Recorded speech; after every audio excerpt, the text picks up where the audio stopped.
Fala, tropa! Quer um pizzão desse aqui na tua casa? Link na descrição, ó. E vral! E nós falamos também lá atrás da falta de informação das pessoas.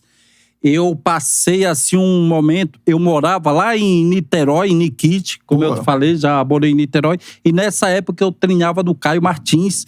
E também eu não era tão milionário como eu sou agora, canta, né? Cara rico. Deixa eu perguntar, pô, Isso cara. aí. E aí eu tava de busão. Né? Eu tava... Brincadeira, era mais tranquilo andar de busão lá, chegava mais rápido do que o carro. Pegar o trânsito. Como eu falei, o trânsito. E aí... tem a cadeira reservada para pessoas com deficiência. E peguei esse ônibus em direção ao Caio Martins e tinha uma pessoa sentada na cadeira, né? E ele tem uma deficiência visual, só que, ao mesmo tempo, ele tem uma baixa visão. Ou seja, ele consegue ver vultos e, se tiver algo muito próximo, ele coloca muito perto do rosto, ele consegue ver. E ele estava sentado nesse local reservado e estava com o telefone aqui, meio que escaneando aqui e estava vendo. E as pessoas do lado falando, ele é um charlatão, ele quer poder estar usufruindo da vaga e sair. Sendo que ele estava usando uma bengala verde. O que acontece, meninos? Vocês gostaram do Meninos, né? Meninos, sim. Gostaram. Corentinha, né? Chama de menino. Eu sou muito mentiroso. Eu sou muito mentiroso. No segmento do deficiente visual... Isso é bom explicar. Existem 3 cores, 3 tipos de bengalas. A bengala branca é uma pessoa totalmente cega. Ele não enxerga nada. A bengala verde é uma pessoa que tem uma baixa visão, que era o caso desse garoto que estava no ônibus. Então, ele ali, pertinho, ele consegue ver alguma coisa e consegue ver o telefone. O vermelho, a bengala vermelha e branca, é um cego total e surdo. Tem as 2 deficiências. Então, esse garoto estava com a bengala verde e aí todo mundo chegou falando e ali eu também estava ficando constrangido, que eu estava vendo que ele não estava confortável. E aí eu cheguei e eu expliquei para o pessoal. Dei boa tarde, me apresentei, né? E aí eu falei, galera... Caramba. Então, e aí... Galera, ele não é chala, ele não tá... ele não tá tem deficiência visual. E aí eu expliquei essa questão das bengalas, expliquei a questão da deficiência visual, da baixa visão e da cegueira total. Mas, como eu falei, muitas vezes não é por maldade, mas sim por falta de informação. Pô, isso é bom... E rola muito. Falar isso sempre, né? Igual você falou em relação ao caso do Faustão, que foi até uma resenha. Ô, louco, meu! Que, cara, a gente tem que... nessas situações, a gente tem que sentar e aprender. Você senta, ouve o que tem a passar e aprender. Ao invés de ficar, ali, ó, charlatão! Isso aí. Tá sentado aí no lugar que não é pra deficiente, não é deficiente, tudo mais. Essa parada que o cara que rola, esperando, né? Aquele estereótipo, né? Óculos escuro, pessoa meio assim. Isso Se aí. foge disso, cara, aí... Ele enxerga, tá olhando o celular, pô. Ele tá mexendo ali.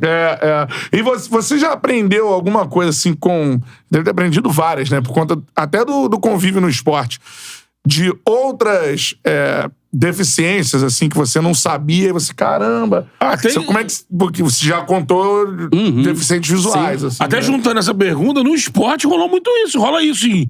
Na Olimpíada, por exemplo, a galera, ou até quem tá competindo, contesta, às vezes, uma deficiência. Isso, porque você vai competir, né? Sim, você sim. tem níveis, né? As categorias. Esse nível aqui não tá favorecendo fulano, ciclano. Sim. O que acontece, meninos? Realmente, a natação é a modalidade mais difícil da questão de classificação funcional.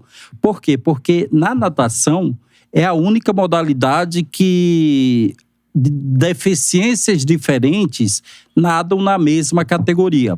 Sendo que é feito um teste dentro e fora da água e aí eles avaliam a semelhança de movimentos para aquela categoria, né? Então, ali você entra naquela classe. Como funcionam as classes da natação? De 1 a 10 são atletas físicos motores. Os físicos motores são amputados, lesão medular, paraplegia, tetraplegia, paralisado cerebral, pessoa com nanismo. Então é feito esse teste funcional e aí eles veem a semelhança de movimentos eficientes dentro e fora da água. E sendo que de 1 a 10, a categoria 1 e 2 são atletas tetraplégicos. Atletas que têm o maior comprometimento de deficiências, fica na 1 e na 2. A minha categoria foi 4 e depois foi para 5. E a categoria 10 é aquela categoria que é o menor grau de deficiência. Então, a olho nu, a gente não consegue ver aquela pessoa com uma deficiência. Esse é o menor grau. O 11 e o 13 são atletas. A categoria 11 é atletas totalmente cego, não enxerga nada. O 12 e 13 são baixas visões, né? Então, isso tudo dentro da natação. Dentro da natação. Caramba. E o 14, ainda temos o 14 e o último, que são atletas com deficiência intelectual. Então, a natação paralímpica, ela é formada por 14 categorias, sendo que tem essas especificidades. E as outras modalidades, como eu te falei, cada atleta com uma deficiência, eles competem junto com as mesmas deficiências. Sim. Né? Então, principalmente na natação, ainda tem essas polêmicas de classes. Já aconteceu comigo, mas, galera, eu sempre fui um cara que eu sempre entrava na água, ou qualquer coisa que eu faça, para fazer o meu melhor, para ganhar do Clodoaldo Silva. Então, eu não ficava olhando a atmosfera, eu não ficava preocupado com o adversário. Eu queria entrar na competição e ganhar do Clodoaldo Silva. Baixar suas marcas. Baixar minhas marcas. E foi isso que eu fiz, né? E de 98 a 2008, eu era de uma categoria, era a categoria 4, ganhava tudo. Inclusive, eu fui eleito em 2005 melhor atleta paralímpico do mundo. E aí veio 2008, me subiram para uma categoria 5. E essa categoria 5, qual que é a diferença? A deficiência deles é menor que a minha. Então, eles tinham impulso ao sair do bloco, que eu não tinha. Eles tinham virada olímpica e eles tinham ondulação. Tudo isso que eu não tinha. Caramba, né? olha só. Só que muitos atletas veem isso de uma forma triste, uma forma que quer acabar com a carreira e não quer nada mais. Eu já olho de outra forma. E eu sempre olho a vida de uma forma positiva para te trazer ensinamentos e para me motivar. Então, quando muitos viram o Clodoaldo foi sacaneado, foi política, se eu fosse o Clodoaldo eu não nadava mais, eu vi que, cara, na categoria anterior eu ganhava tudo, todas as medalhas de ouro.